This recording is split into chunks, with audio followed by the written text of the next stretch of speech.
नमस्कार दोस्तों, Yashwant Jaiswal YouTube channel में आप सभी का स्वागत है। तो इस वीडियो में हम बात करने वाले हैं एक वचन बहुवचन यानी सिंगुलर और प्लूरल क्या होता है। साथ ही साथ हम देखने वाले हैं कि जो पर्सन्स होते हैं यानी जो व्यक्ति होता है, इंग्लिश ग्रामर में पर्सन होते जैसे फर्स्ट पर्सन, सेकंड पर्सन और थर्ड पर्सन, ये क्या होते हैं, क्यों होते हैं, इसके बारे में हम बात करने वाले हैं। लेकिन उसके पहले मैं कुछ आपको बताना चाहता हूं कि इसके पहले यानी इसके पिछले वीडियो में हमने देखा था कि टेंसेस यानी काल क्या होता है। ठीक है, इसमें हमने देखा था कि काल में हमें दो चीज के बारे में मालूम पड़ता है, एक तो समय के बारे में और एक तो दूसरा जो है वो काम के बारे में। समय के बारे में मालूम पड़ता है कि जो काल है वो हमें क्या बताता है कि समय के बारे में बताता है, और साथ ही साथ ये भी बताता है कि उस समय में जो काम हुआ है वो कितना हुआ है, काम हो गया है या काम होने वाला है या काम अभी भी चल रहा है। ये सारी चीजें हमने देखी थी। साथ ही साथ हमने पिछले वीडियो में ये भी देखा था कि उसकी परिभाषा क्या होती है यानी डेफिनेशन क्या होता है। देखिए, हिंदी में तो मैंने आपको बता दिया था, लेकिन मैं इंग्लिश में बताना आपको भूल गया था। ठीक है, तो वो मैं आपको इस वीडियो में बता देता हूँ, और अगर आपको कुछ और थोड़ा बहुत डाउट होगा तो आप मेरा वो वीडियो जो पिछला वीडियो था वो भी आप देख सकते, उसका भी जो लिंक है मैं डिस्क्रिप्शन में आपको दे दूंगा। ठीक है, तो इंग्लिश में जो उसका डेफिनेशन होता है वो क्या होता है, tenses are rules which tell how much work has been done and at what time. जिसका मतलब है कि टेंसेस क्या है, टेंसेस यानी जो काल है, आर रूल्स ऐसे नियम हैं, विच टेल जो बताते हैं, टेल मतलब बताना, विच मतलब जो, विच का एक्चुअली मतलब होता है कौन सा, लेकिन क्या है ना कि जब सेंटेंस कोई बनता है तो सेंटेंस के हिसाब से उसका मतलब भी चेंज हो जाता है। तो यहाँ पर विच का मतलब होगा जो। ठीक है, तो टेंसेस आर रूल्स, टेंसेस ऐसे नियम है जो हमें बताते हैं, क्या बताते हैं, हाउ मच वर्क यानी कितना, हाउ मच मतलब कितना, वर्क यानी काम यानी कितना काम, हैज बीन डन कितना काम हो गया है, एंड और एट वॉट टाइम या जिसका मतलब है कौन से, मतलब काम जो है कितना हुआ है, एट वॉट टाइम यानी कौन से समय में, कौन से समय में हुआ है या कितने समय में हुआ है। ठीक है, तो यहाँ पर समय की बात भी हो रही है और काम की बात भी हो रही है सब। तो ये चीज हम टेंसेस में देखते हैं जो कि मैंने आपको पहले बता चुका हूँ। हिंदी में क्या होता है कि टेंसेस ऐसा नियम होता है जो बताता है कि कोई भी काम कितना हुआ है और कौन से समय में हुआ है। इसी को इंग्लिश में यहाँ पर लिख के दिया है। ठीक है, अब इस वीडियो में मैं आपको जैसे बताया कि हम सिंगुलर और प्लूरल यानी एक वचन और बहुवचन क्या होते हैं, इसके बारे में भी बात करने वाले। देखिए, एक वचन मतलब क्या होता है, कोई भी एक चीज, चाहे वो कोई इंसान हो या कोई सामान हो या तो वो कोई भी चीज हो, अगर वो एक है तो उसे क्या कहेंगे, एक वचन। हिंदी में कहेंगे एक वचन, अंग्रेजी यानी इंग्लिश में कहेंगे सिंगुलर। ठीक है, उसी तरह से अगर वो चीज एक ना हो के बहुत है, अगर बहुत सारी चीजें हैं तो उसे क्या हिंदी में कहेंगे, बहुवचन। ठीक है, और इंग्लिश में कहेंगे प्लूरल। ये चीजें हम देख, मतलब ये जो चीजें हैं ये कहा जाता है, इंग्लिश में ऐसा बोला जाता है। अब ये तो एक वचन और बहुवचन हो गया। अब मैंने आपको ये क्यों बताया, क्योंकि ना इसका हम आगे देखने वाले, इसका आपको अभी यूज होगा। अब मैं आपको फर्स्ट पर्सन, सेकंड पर्सन और थर्ड पर्सन के बारे में बताने वाला हूं, तो इसमें हम इसका यूज करने वाले, इसका उपयोग होगा। अब देखिए, जो first person, second person, third person होता है ना, इसको इंग्लिश में ग्रामेटिकल पर्सन बोलते हैं। ग्रामेटिकल पर्सन होते, इसका क्या यूज होता है क्या नहीं अभी हम देखते हैं। मैं आपको यहाँ पे पूरा अच्छे से चार्ट बना के बताता हूं। तो अब देखते हैं ग्रामेटिकल पर्सन क्या होता है, जिसे हिंदी में कहते हैं व्याकरणिक व्यक्ति। तो ये जो ग्रामेटिकल पर्सन होता है ये क्या होता है, देखिए ग्रामेटिकल पर्सन ऐसे पर्सन होते हैं जो कि ग्रामर में जिन्हें बांटा जाता है।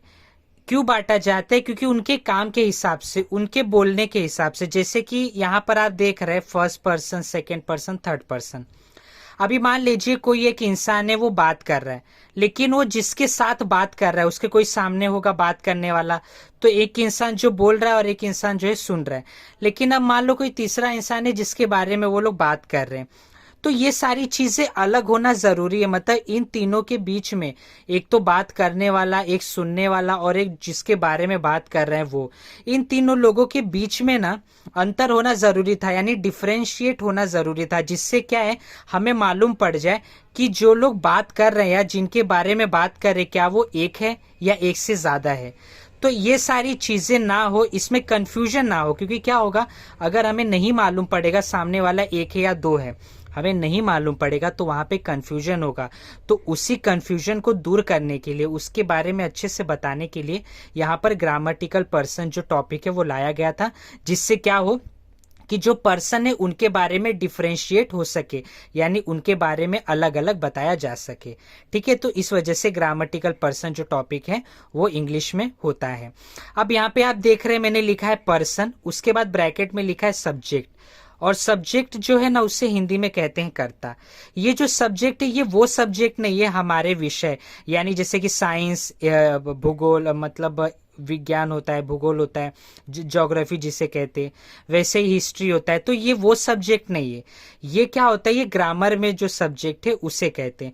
यानी ये सब्जेक्ट का मतलब मैं बताने के लिए आपको थोड़ा सा बता देता हूँ कि देखो जो इंग्लिश है ना, इंग्लिश में सेंटेंस कैसे बनते हैं। जो भी सेंटेंस बनते हैं ना उसमें सबसे पहले क्या होता है, देखो उसमें सबसे पहले होता है सब्जेक्ट, फिर होता है वर्ब,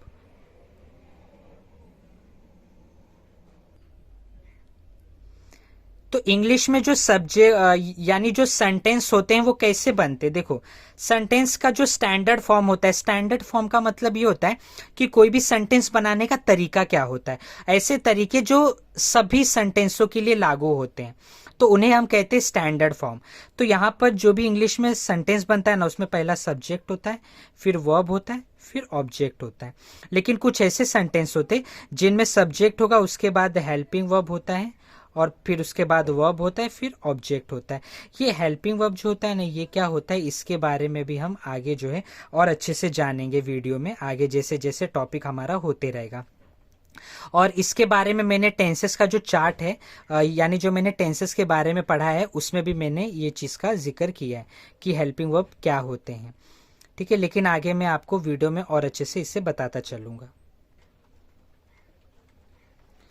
तो ये जो पर्सन होते हैं जैसे कि मैंने यहाँ पे आपको बताया, देखिए यहाँ पे तीन टाइप के जो है पर्सन होंगे। एक तो फर्स्ट पर्सन, दूसरा होगा सेकंड पर्सन और तीसरा होगा थर्ड पर्सन। इसमें मैं एक एक करके आपको बताता हूँ। पहले बताता हूँ फर्स्ट पर्सन के बारे में। देखिए फर्स्ट पर्सन वो होगा जो स्पीकर होगा। स्पीक यानी होता है बोलना, और स्पीकर मतलब बोलने वाला, यानी भाषण देने वाला, जिसे हिंदी में वक्ता भी कहते हैं। तो अगर मान लो वो जो बोलने वाला है वो केवल एक है, ठीक है, तो वो किस में आ जाएगा, एक वचन यानी सिंगुलर में आ जाएगा। लेकिन अगर मान लो वो एक से ज्यादा है, बहुवचन है, तो वो किस में आ जाएगा, प्लूरल में आ जाएगा। तो अगर फर्स्ट पर्सन यानी जो बोलने वाला स्पीकर है अगर वो एक है तो वो क्या हो जाएगा, आई हो जाएगा। एक मतलब आई, जिसे हिंदी में कहते हैं मैं, ठीक है।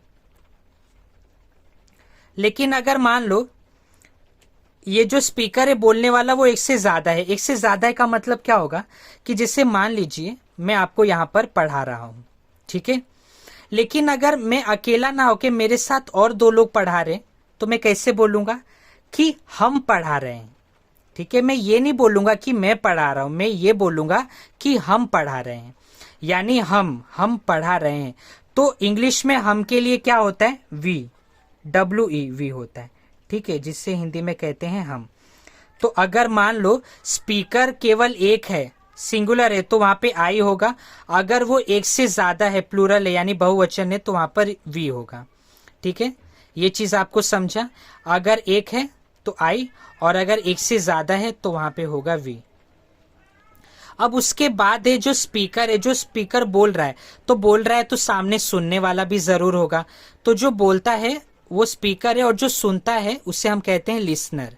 क्या कहते हैं, लिसनर, यानी भाषण को सुनने वाला, जिसे हिंदी में श्रोता भी कहते हैं। अब अगर सुनने वाला एक है तो सिंगुलर में आएगा यानी एक वचन में, और अगर बहुत है तो प्लूरल में आएगा। आपको एक चीज बता दूं, ये जो लिसनर होता है ना, ग्रामर के जो सेकंड पर्सन होते, वो सेकंड पर्सन में चाहे सिंगुलर हो या प्लूरल हो, दोनों में यू आता है। दोनों में क्या आता है, YOU, यू आता है।